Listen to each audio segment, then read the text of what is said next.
The night at my friend's house. This is a true incident that happened to me in 2017 when I was studying in the 10th grade. I had a group of friends who attended private tuition classes together.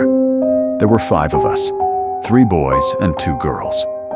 One day, our teacher was running late, so we were chatting while waiting. One of the girls, named Isha, started telling us something strange. She said that she often felt as if someone was around her, even when nobody was there.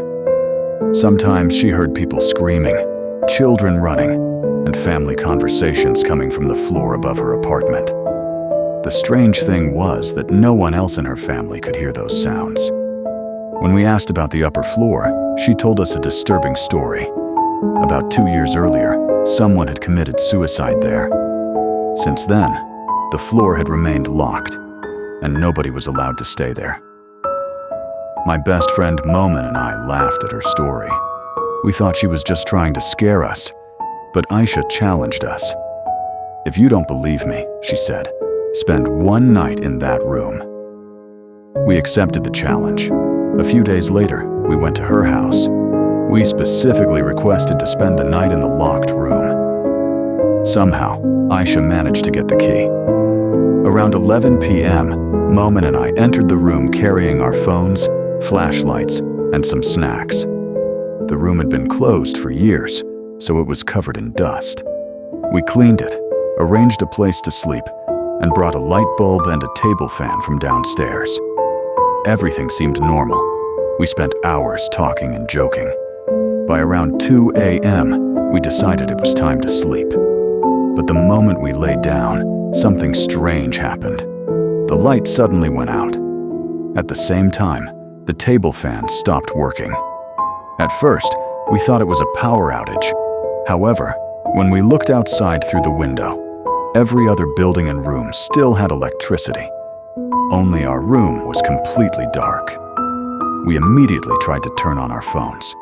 A few minutes earlier, my phone had around 70% battery, and Momin's had nearly 80%.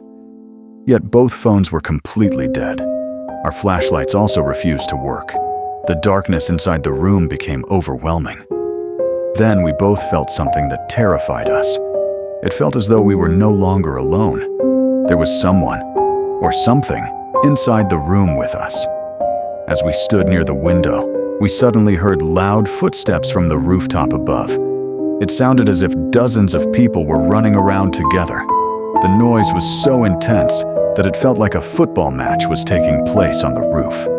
Then, from the room next door, we heard the voice of a woman angrily scolding a child. The voices sounded incredibly real.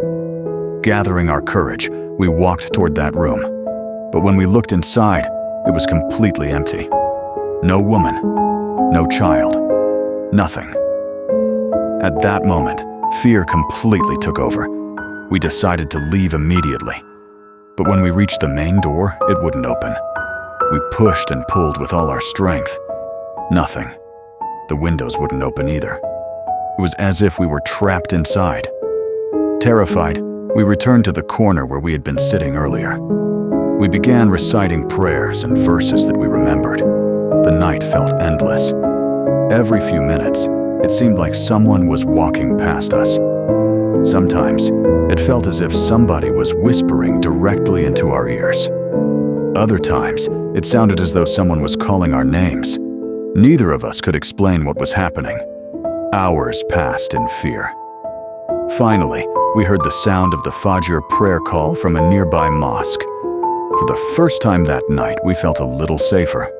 We rushed to the door and tried once again. This time, it opened.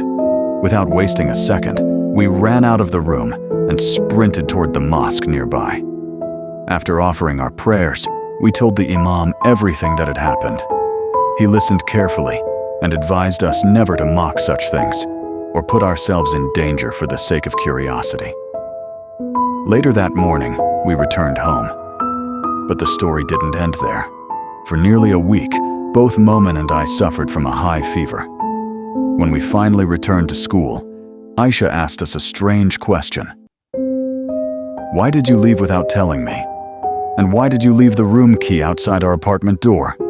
Momin and I stared at each other in shock, because we had never taken the key with us. In fact, we had run away so quickly that we left everything behind. Even stranger, the table fan and light bulb we had abandoned inside the room were also found outside Aisha's apartment the next morning. To this day, neither of us has been able to explain how those items got there. Was it all just fear and imagination? Or was there really something in that abandoned room that night?